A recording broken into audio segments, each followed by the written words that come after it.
BJP और JDU के बीच, खासकर जेडीयू संजय झा और ललन सिंह नहीं, नीतीश कुमार वर्सेस जो बीजेपी की लड़ाई इस समय चल रही है, अब वो अगले चरण की तरफ बढ़ चुकी है। हमने आपको पहले ही दिखा दिया, ये स्पष्ट कर दिया गया है नीतीश कुमार की तरफ से कि जब तक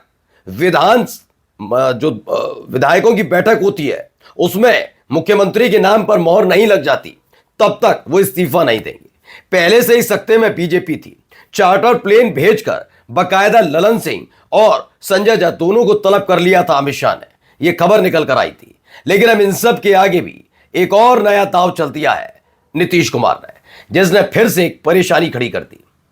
विजय सिन्हा या सम्राट चौधरी, अब इस बार यह देखना होगा किसे मोदी शाह ज्यादा पसंद करते हैं, क्योंकि क्लियर कट जो बयान आया है नीतीश कुमार की पार्टी की तरफ से वो यही बताता है। यही नहीं, एक और जगह मोदी और शाह को अपने सपने को थोड़े दिनों के लिए टूटते हुए देखना होगा। वजह क्या? एक मंत्रालय जिस पर नजर गाड़कर बैठे हुए थे, जिसके जरिए आसानी से किसी भी राजनीतिक दल को कंट्रोल कर सकते थे, वो बेचारा वो वाला मंत्रालय उनके हाथ से खिसक गया है। और तो और अब तो वो सहयोगी भी जिनकी खुद की 5 सीटें आई हैं, उन्होंने भी दावा ठोक दिया है। क्या ये दावा कारगर साबित होगा? सिर्फ फुटबॉल बहुत तगड़ी चल रही है एनडीए में, दिखाने जा रहा हूं। नमस्कार, मैं हूं प्राज्वल गौतम और आप देख रहे हैं टाइम्स एक्सप्रेस। बिहार की सियासत का एक एक चरण हमने आपको दिखा दिया। मैंने तब भी कहा था कि एनडीए की सरकार बने बहुत बड़ी बात नहीं है, क्योंकि नीतीश कुमार है भाई साथ, बीजेपी के साथ है, कोई दिक्कत नहीं। लेकिन बीजेपी से डर भी है, साथ तो है लेकिन डर भी है। वो जानते हैं मोदी का सपना प्रधानमंत्री पद के रिटायरमेंट से पहले बिहार में किसी बीजेपी नेता को मुख्यमंत्री बनाना है, और इसके लिए यह बिल्कुल सही और मुफीद समय था। बस सीटें सही आ गई, जेडीयू की 85 सीटें और 89 बीजेपी की। तो यहां हालात ये पैदा हुए, कोई ऐसा राजनीतिक दल है ही नहीं जिससे सहयोग मांगकर बीजेपी सत्ता में आ सके। एलजेपीआर साथ रहे, अभी भी कहता हूं एलजेपीआर साथ दे दे, कोई फर्क नहीं।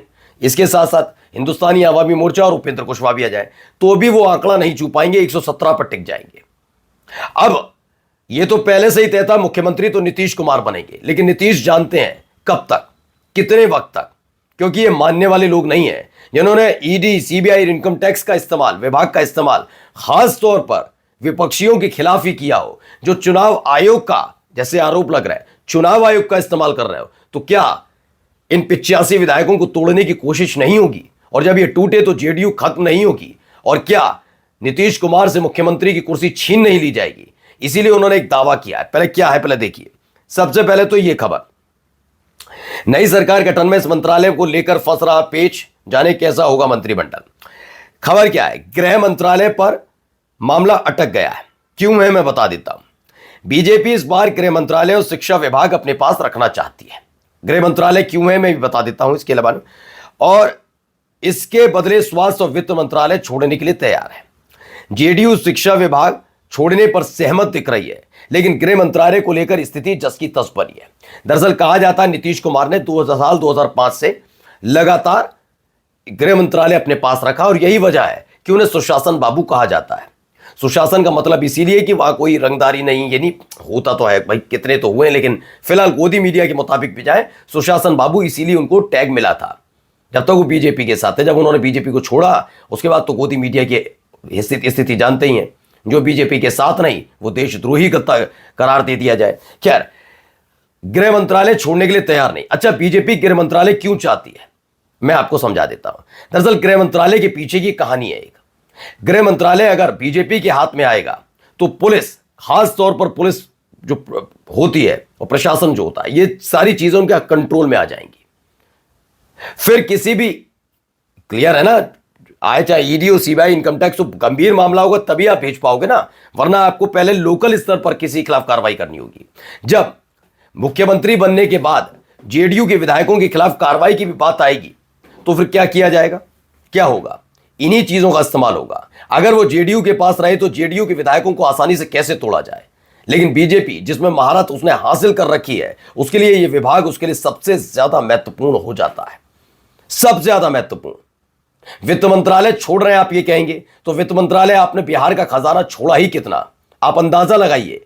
ये 10-10 हजार रुपए बांटकर महिलाओं में कितने हजार करोड़ का एक बोझ पहले ही बिहार पर डाल दिया है सिर्फ सत्ता में आने के लिए। इसीलिए वो वित्त मंत्रालय लेने से बीजेपी घबरा रही है और गृह मंत्रालय इसलिए चाहिए कि जब बात डगमगाए तो जेडीयू के विधायकों को तोड़ने का इससे कारगर तरीका नहीं हो सकता। लेकिन नीतीश कुमार ने मना कर दिया, नहीं।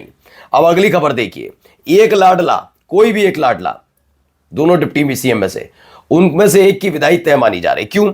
शपथ से ठीक पहले नया बवाल, डिप्टी सीएम पद को लेकर अड़ गए नीतीश, बीजेपी के सामने रखी बड़ी शर्त। बिहार में नई सरकार की शपथ ग्रहण से पहले मुख्यमंत्री नीतीश कुमार ने उप मुख्यमंत्री पद को लेकर बीजेपी के सामने बड़ी शर्त रखी है। बराबरी का फॉर्मूला और वीटो पावर की मांग से राजनीतिक गलियारे में हलचल है। ललन सिंह और संजय झा को आधी रात तलब किया गया था, इसीलिए इसमें यह बताया गया है बराबर की लड़ाई छेड़ दी गई है। बराबर की दो कद्दावर नेताओं को बुला लिया गया था, इसमें तमाम चीजें इनको लेकर लग रही थी। इसमें खबर यह है कि कह दिया गया है कि सिर्फ एक ही डिप्टी सीएम रहना चाहिए। सिर्फ एक डिप्टी सीएम की मांग के साथ वो अड़ गए। अब देखिए इसमें क्या है, नीतीश की बराबरी वाला फॉर्मूला क्या है। उप मुख्यमंत्री पद पर बराबरी, नीतीश कुमार चाहते हैं मंत्रिमंडल में एक उप मुख्यमंत्री जेडीयू से और दूसरा बीजेपी से रहे, यानी बीजेपी कोटे से एक रहे। अध्यक्ष या सभापति का संतुलन हो, विधानसभा का अध्यक्ष का पद जेडीयू को मिलना चाहिए, जबकि विधान परिषद का सभापति का पद बीजेपी के पास रहेगा। यह भी मैंने आपको पिछली बार जब ये इन्होंने चेंज हुआ था ना, तेजस्वी से आए थे नीतीश, चले गए थे बीजेपी के साथ, तब भी मैंने आपसे कहा था पहले इन्होंने विधानसभा अध्यक्ष पद पर कब्जा किया, फिर विधान परिषद, और इसीलिए सरकार पूरी चली इनकी, क्योंकि उसके बाद बहुत बड़ी जिम्मेदारी विधानसभा अध्यक्ष की भी होती है। किस विधायक की सदस्यता रहेगी, किसकी नहीं, वो अपने विवेक पर फैसला लेता है। इसीलिए उन्होंने कहा इस बार विधानसभा अध्यक्ष पद जेडीयू के पास रहना चाहिए।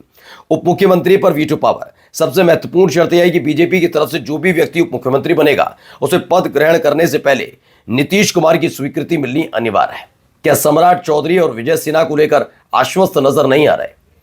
मैंने कहा आखिरी वक्त था, लेकिन खेल अगर इतना ही हो तो बात ही क्या थी। संकट ना टल जाए बीजेपी के ऊपर से, खेल है इससे आगे का, जरा ये भी देखिए। बिहार के डिप्टी सीएम बनेंगे मांझी के बेटे संतोष सुमन, गया में उठी मांग। खैर ये मांग उठाई इसलिए भी जाती है कि दबाव में और चर्चा में बने रहे, जिससे ये भूला ना जाए कि संतोष सुमन को मंत्री बनाया जाए तो मंत्रालय भी अच्छा मिले। क्योंकि मसला जीतन राम मांझी का मोदी शाह या फिर नीतीश कुमार से नहीं है, वो अपनी पार्टी को समझ रहे कहां खड़ी है। उनकी लड़ाई सीधे चिराग पासवान से है। कल की बनाई हुई, कल के कहते हैं ना कल का लड़का टाइप, इसलिए मैं बता रहा हूं, 2020-21 में बनाई हुई पार्टी आज बिहार के अंदर 19 सीट लेकर बैठी है, और इतने लंबे समय से राजनीति करने वाली जीतन राम मांझी के हाथे सिर्फ 5 सीटें चढ़ी हुई हैं। इस बात का अफसोस तो है। ऐसे में वो ये संकेत भेज रहे हैं कि याद रखना चर्चा में हम भी हैं। पिछली बार संतोष सुमन को बहुत हल्का मंत्रालय दे दिया था, इस बार चिराग पासवान के प्रभाव के चलते कहीं ऐसा ना हो एक बार फिर से उनके बेटे को पूरी तरह से उपेक्षित कर दिया जाए। तो अपनी अपनी लड़ाई, अपना अपना बैंड, अपना अपना बाजा, और हर व्यक्ति एनडीए के अंदर अपनी अपनी फिल्म का शाहरुख खान बना हुआ है। नमस्कार।